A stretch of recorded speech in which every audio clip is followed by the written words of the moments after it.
예, 찬양 감사합니다. 여러분들 더운 날에 많이 힘드시죠? 예, 그간 잘 지내셨는지 모르겠습니다. 점점 여름이 길어져 갑니다. 우리도 기후 변화 시대에 살고 있습니다. 이런 어려운 시기에 건강 관리 잘하시고 우리가 할 수 있는 일이 무엇인지 서로 고민하고 실천하는 소중한 여름 나기가 되시기를 바라겠습니다. 더위가 꽤 일찍 시작했습니다. 보통 과거에 우리가 살펴보면 우리나라 더위는 장마가 끝나고 7월 말에서 8월 중순까지가 보통 더웠었죠. 그런데 벌써 7월 초부터 폭염 경보가 내리고 있습니다. 여기다가 이제 사택 에어컨이 요즘에 지금 고장 나가지고 지금 주문 중에 있는데 아직도 도착하지 않았습니다. 그래서 갑자기 더워진 바람에 보통 주문하면 일주일에서 2주일 정도 걸리기 때문에 그렇다고 합니다. 그래도 교회 사무실이 가깝게 있어서 저는 잘 버티고 있는데요. 미국에서는 지난 6월 무더위 때문에 캔사스에서 소 2,000마리가 폐사했다, 이런 뉴스가 있습니다. 6월 초에는 스페인에서 43도까지 기온이 올라갔고 파키스탄에서는 이미 지난 5월에 50도까지 올라갔다고 합니다. 인도에서는 3월부터 40도가 넘고 5월에 이미 50도가 넘었습니다. 기상 관측이 시작된 이래 가장 덥다고 하는데요. 그래서 새들도 탈수 증세로 하늘에서 바닥으로 떨어지고 있다, 이렇게 전하고 있습니다. 3월부터 40도가 넘었으니까 이미 봄이 사라지고 여름이 바로 시작된 겁니다. 우리도 6월 말부터 30도가 넘었기 때문에 이런 현상이 계속되다 보면 우리나라도 언젠가는 봄이 사라지고 3월, 4월부터 본격적인 무더위가 시작될지도 모릅니다. 환경적 어려움은 많은 나라와 많은 사람들이 공유하고 있는 것이지만 그래도 우리나라라든지 서구의 선진국이라든지 인도와 파키스탄은 아직도 국가의 행정력에는 문제가 없지만 전쟁이 벌어지고 있는 우크라이나나 지금 내전이 일어나고 있는 시리아에 사는 사람들의 고통은 지금 우리와는 비교가 안 될 것입니다.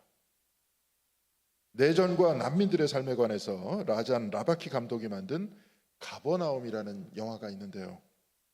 사실 영화는 소설과 같이 현실에 없는 내용을 상상하면서 만드는 것이 대부분이지만 영화 가버나움은 현실을 있는 그대로 보여주려고 노력하고 있습니다.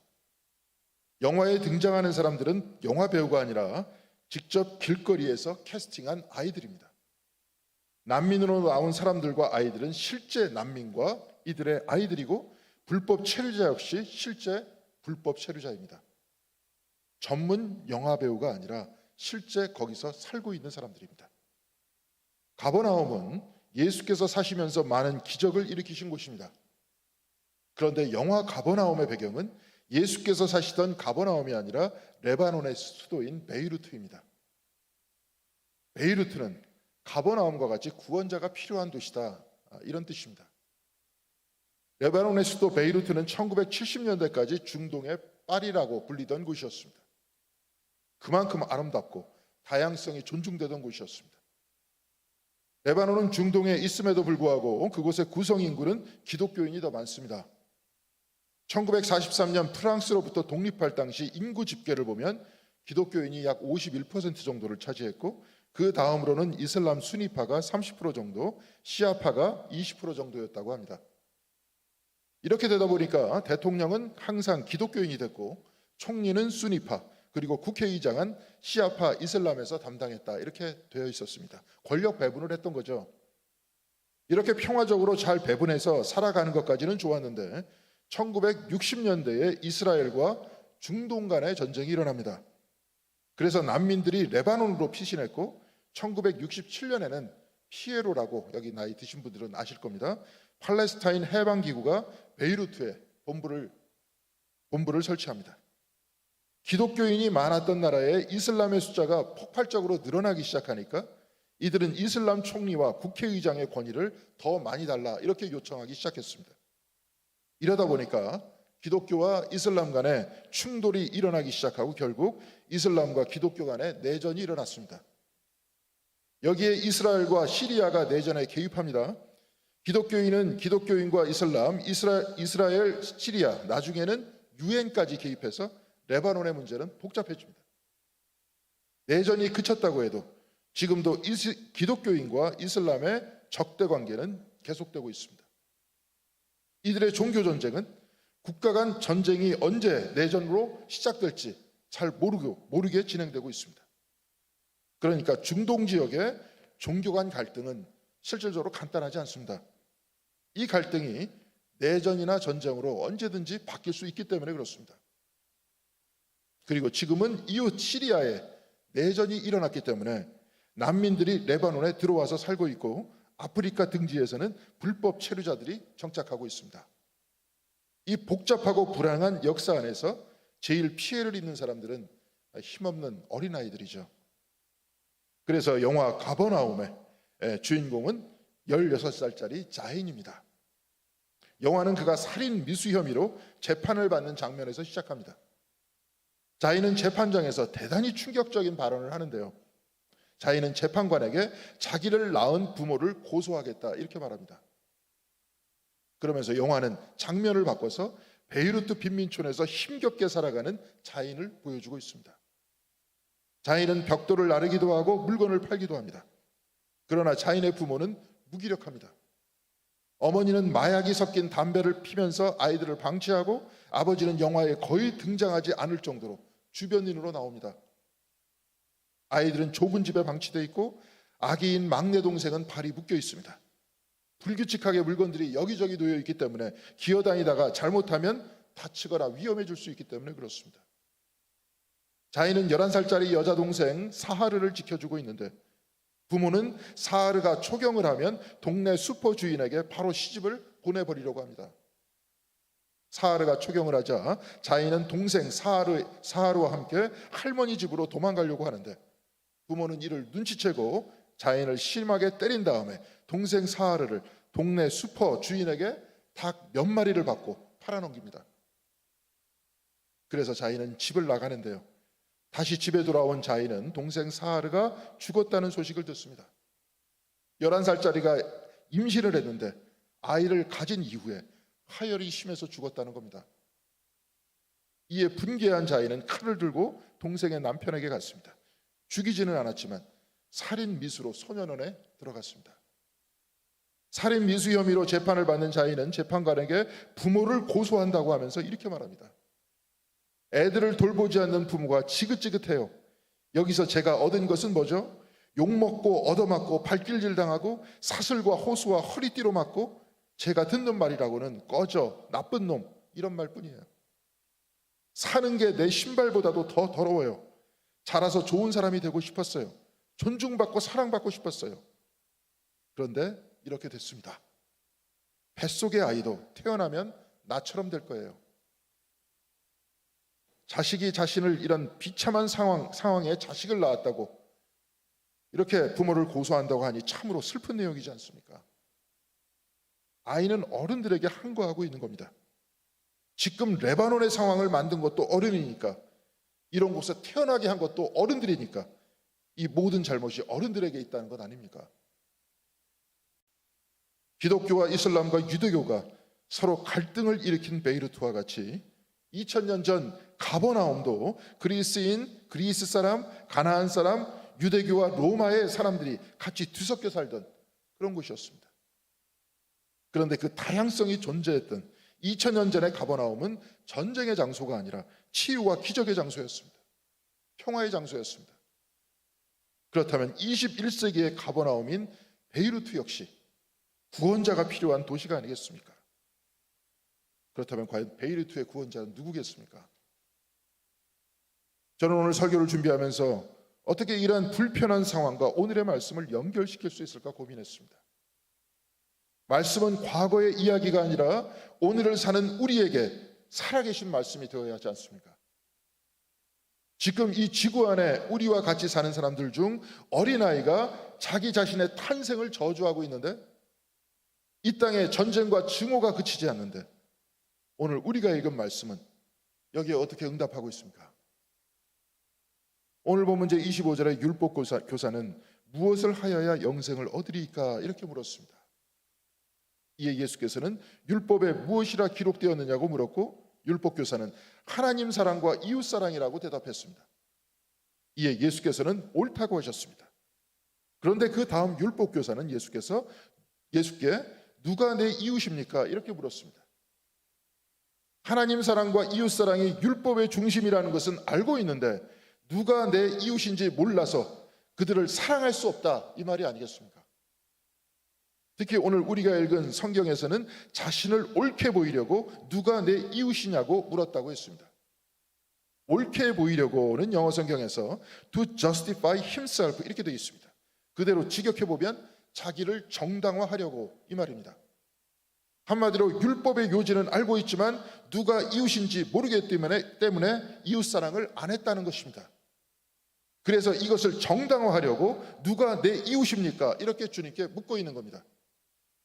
이 질문에 주님께서는 누가복음 10장 30절 이하에 우리가 잘 알고 있는 착한 사마리아 사람에 관한 이야기를 들려주시고 계십니다. 어떤 상인이 예루살렘에서 여리고로 내려가다가 강도를 만나서 가지고 있는 것 다 뺏기고 죽기 직전까지 맞아서 길바닥에 쓰러져 있었다고 했습니다. 이때 한 제사장이 그 길로 내려가다가 그 사람을 발견하고도 그를 피하여 지나갔고 한 레위인도 그를 보고 피하여 지나갔지만 어떤 사마리아 사람이 그를 보고 불쌍히 여겨서 그를 응급처치해주고 의사가 있는 주막으로 데리고 가서 그를 보살펴 달라고 했다고 합니다. 그러면서 오늘 본문 제36절에 예수께서는 그 율법교사에게 물었습니다. 내 생각에는 이 세 사람 중에 누가 강도 만난 자의 이웃이 되겠느냐? 이때 율법교사는 대답합니다. 자비를 베푼 자니이다. 이때 주님께서는 이렇게 말씀하십니다.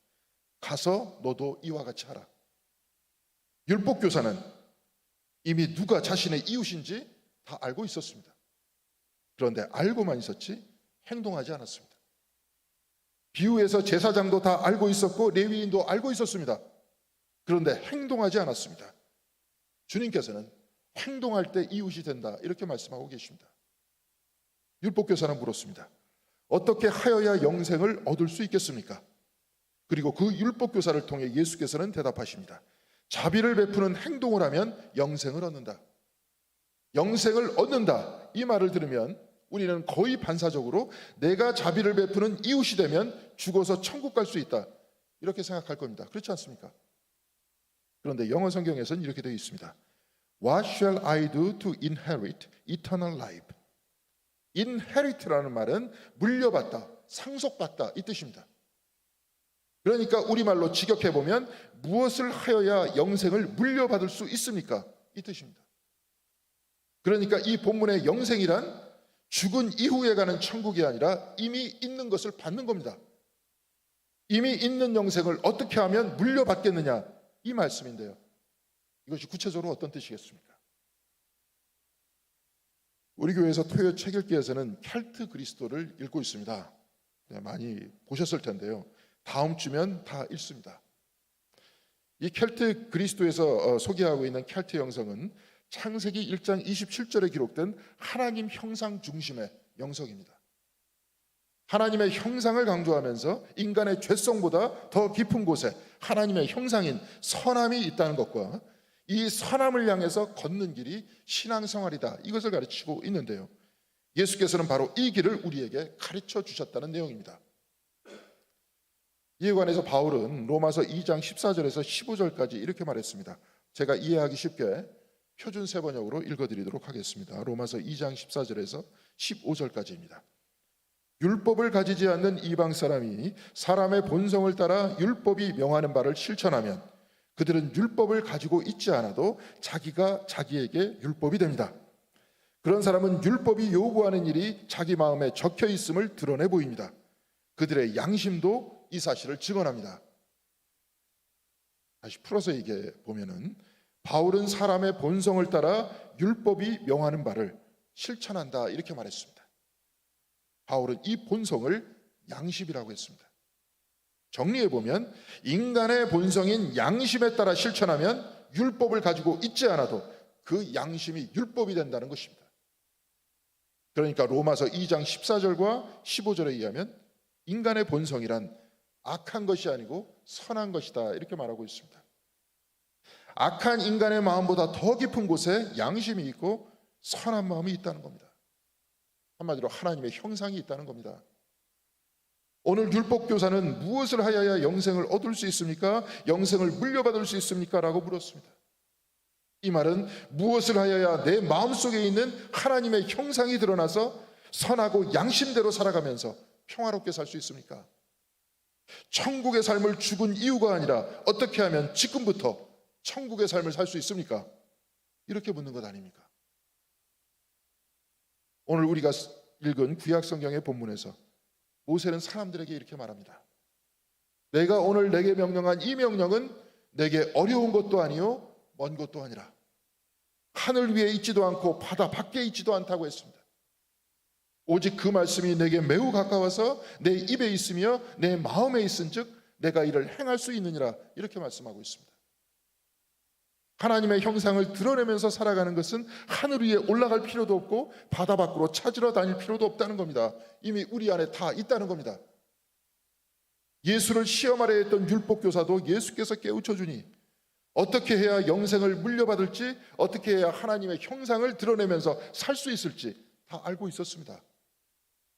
저도 여러분도 어떻게 해야 하나님의 형상을 드러내며 살지, 어떻게 하면 이웃이 될지 다 알고 있습니다. 그런데 행하지 않고 있습니다. 행하지 않으니까 이웃이 되지 못하는 겁니다. 행하지 않으니까 하나님의 형상을 드러내고 사는 것이 아니라 레위인이나 제사장처럼 모른 채 하는 삶이 반복되고 있는 겁니다. 이용도 목사는 일기에서 이렇게 쓰고 있습니다. 오 주여, 나는 큰 죄를 범하였나이다. 내가 일전에 안국동을 지나가다 본 그 할머니, 전신주 앞에 넘어져가는 그 할머니, 숨이 턱에 닿아 오르고 수족이 힘이 잃어가는 그 가련한 할머니를 그냥 버리고 왔나이다. 내가 다가서서 그를 안아 일으키고 또 어디로 인도하고 싶은 그 양심의 운동을 짓눌러 버리고 그냥 왔습니다. 그 죄로 인해 나는 괴롭습니다. 이용도 목사는 알면서도 제사장과 레위인처럼 지나갔으니 괴롭다고 했습니다. 그의 마음 안에는 하나님의 형상이 있고 그 양심의 운동은 그를 도우라고 했지만 이를 무시하고 지나갔다는 겁니다. 그래서 괴로웠던 겁니다. 아마 이곳에 계신 분들도 이런 비슷한 경험이 있을 겁니다. 내 마음의 양심대로 하지 못해 이 마음을 무시하고 반대로 해서 아직도 괴로운 적이 있을 겁니다. 왜냐하면 우리 모두는 하나님의 형상을 우리 안에 가지고 있기 때문에 그렇습니다. 오늘 주님께서는 알고 있는 대로 행하라고 하십니다. 내 안에 있는 양심의 운동대로 행하라고 하십니다. 내 안에 있는 하나님의 형상이 이끄는 대로 하라고 그렇게 말씀하십니다. 오늘 신명기에 의하면 이 하나님의 형상은 우리와 멀리 떨어져 있지 않습니다. 하늘 위에 있지도 않고 바다 건너에 있지도 않습니다. 하나님의 형상은 바로 우리 안에 있습니다. 미국의 영성신학자 매튜 폭스는 원복이라는 책 서문에 이렇게 말했습니다. 한 조사에서는 군사비 10억 달러당 일자리 18,000개가 사라진다고 한다. 세계의 모든 이에게 알맞은 음식, 물, 교육, 건강, 주거를 공급하는데 필요한 돈으로 연간 170억 달러가 드는데 이는 세계가 2주 동안 무기에 쓰는 금액과 같다. 전 세계가 2주 동안만 무기 생산을 중단해도 사람을 죽이는 무기를 만드는 연구를 단 2주 동안만 중단해도 전 세계 식량 문제는 다 해결될 돈이 생긴다는 거 아닙니까? 서로 미워하지 않는다면, 그래서 무기 생산을 중단한다면 길거리에서 노래를 불러도 사람들 앞에서 공놀이 묘기를 보여주고 옛날 이야기를 해주면서 즐거움을 줘도 이들 모두에게 충분하게 급료를 주면서 이들도 살아갈 수 있다는 겁니다. 단 2주 동안만 무기 생산을 중단하면 할 수 있다는 겁니다. 사랑하는 성도 여러분, 무기를 만들고 싸우는 것이 쉽습니까? 아니면 이해하고 평화롭게 지내는 것이 쉽습니까? 군대를 가서 수많은 스트레스를 받아가며 병영 생활하는 것이 쉽습니까? 미사일과 전투기를 만들기 위해, 원자탄을 만들기 위해, 이를 위한 연구소와 공장을 짓기 위해 천문학적인 돈을 쓰는 것이 쉽습니까? 아니면 모든 나라들이 화합하고 우리도 마음을 열고 화합하고 전쟁보다 예수를 사랑하고 증오보다 평화를 사랑하는 것이 쉽습니까? 젊은이들이 직장이 없다고 한탄하지만 매튜 폭스는 지금 문제는 실업의 문제가 아니라 미스임플로이먼트, 직장이 잘못됐다고 말하고 있습니다. 특히 유럽에 보면 길거리에 예술가들이 많죠. 버스킹과 같이 사람들이 주는 작은 돈으로 살아가는데, 만일 우리가 서로 평화롭게 지내면, 그래서 나라에 돈이 더 많아지면 예술가들과 음악가들의 율동과 노래와 춤이 길거리에 가득 차게 될 것이 아니겠습니까? 하나님의 형상은 하늘 위에 있지도 않고 바다 너머에 있지도 않습니다. 바로 우리 안에 있습니다. 영생은 저 멀리 하늘 위에 있지도 않고 바다 너머에 있지도 않습니다. 바로 우리 안에 있습니다. 영화 가버나움의 제일 끝에 자막이 올라옵니다. 여기서 나오는 모든 아이들은, 또한 사람들은 배우가 아니라 거기 있는 난민들이라고 했죠. 자인을 연기한 자인 안 라피아는 생계를 위해 여러 일을 전전하던 시리아 난민으로 베이루트 지역에서 캐스팅됐다. 가버나움이 칸 영화제 초청 후에 자인과 가족들은 UN 난민기구의 도움을 받아서 2018년 노르웨이에 정착했다. 현재 14살이 된 자인은 생애 처음으로 학교에 다니게 됐다. 사하르 역을 맡은 시드라는 베이루트의 거리를 벗어나서 유니세프의 특별 지원 프로그램에 참여 중이며 이 아이도 학교를 다니기 시작했다. 영화의 감독은 자인과 시드라 그리고 출연자들에게 이웃이 되주었습니다. 그리고 저도 영화의 끝에 이런 소식을 보게 됐을 때 마음의 안도감과 함께 기쁨이 올라왔습니다. 내 안에 있는 본성, 하나님의 형상이 기뻐하는 소리였습니다. 아마 영화를 여러분들이 보셨다면 여러분들 모두 다 그러셨을 겁니다. 사랑하는 성도 여러분, 우리 모두에게는 양심의 본능이 있습니다. 선함의 본능이 있습니다. 하나님의 형상이 있습니다. 그래서 우리는 알고 있습니다. 어떻게 하면 내 안에 있는 하나님의 형상이 기뻐하는지 알고 있습니다. 어떻게 해야 내 양심과 본성이 불편해하지 않고 충만해야 하는지 알고 있습니다. 그래서 사랑하면 기쁜 거고 평화롭게 지내면 충만한 겁니다. 싸우다가 다시 화해하면 기쁜 겁니다. 하나님의 형상이 기뻐하는 건 아닙니까? 그런데 우리는 쉽게 행하지 않습니다. 행하지 않으니까 불편한 겁니다. 주님께서는 하나님을 사랑하고 이웃을 사랑하라고 하십니다. 그러면 산다고 하셨습니다. 그러면 지금부터 영생이 시작된다고 하셨습니다. 만일 우리가 미워하면서 싸우면서 영원히 살라고 한다면 그 영생은 천국이 아니라 지옥일 겁니다. 그러나 긍휼을 베풀고 사랑하면서 화해하면서 또한 그렇게 영생할 때 바로 그곳이 천국이 되는 것 아니겠습니까? 사랑하는 성도 여러분, 주님께서는 가서 너도 그렇게 하라고 하셨습니다. 가서 이웃이 되라고 하셨습니다.